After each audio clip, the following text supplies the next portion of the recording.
मेरे प्रिय मित्रों, आज की कहानी है एक कामुक रानी और जिंद की रानी ने कैसे जिंद के साथ संबंध बनाकर एक बच्चे का जन्म देती है और आखिरकार जिंद और बच्चे के साथ क्या करती हैं।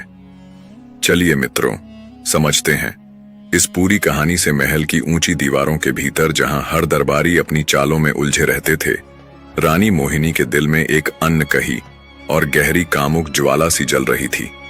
लेकिन रानी को शादी करना पसंद नहीं था। वह सही कर्तव्यों में पूरी तरह से लीन थी, लेकिन भीतर एक आग थी जो कभी बुझने का नाम नहीं लेती थी।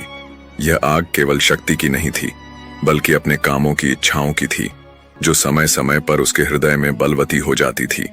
रानी मोहिनी कभी अपनी इन इच्छाओं से बाहर आने की कोशिश करती थी, परंतु वे उसे हमेशा अपनी गिरफ्त में ले लेती थीं। एक दिन रानी ने महल के एक पुराने कोने में एक प्राचीन चिराग देखा। यह चिराग एक जादुई आत्मा जिंद का घर था, जो सदियों से चिराग में बंद था।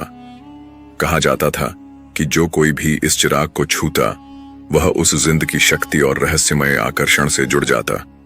जिंद, जो एक समय में शक्तिशाली था, अब चिराग में बंद होकर अपनी बर्बादी और तृष्णा का शिकार था। रानी मोहिनी ने जब उस चिराग की चमक देखी तो उसकी जिज्ञासा और बढ़ गई।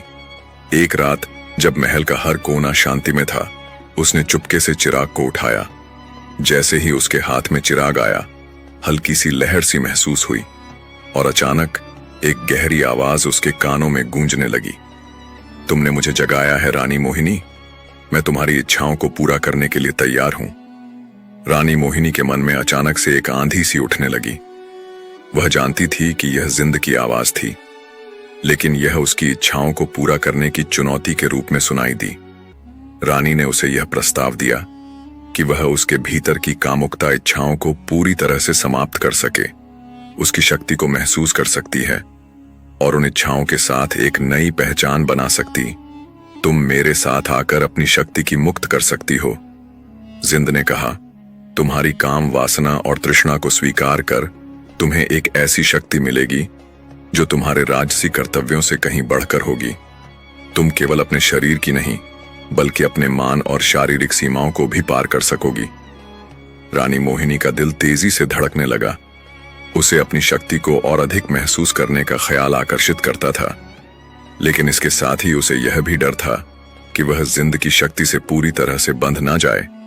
वह एक आदर्श शासक थी, लेकिन अपनी इच्छाओं के आगे उसकी सही छवि कहीं खोसी गई थी।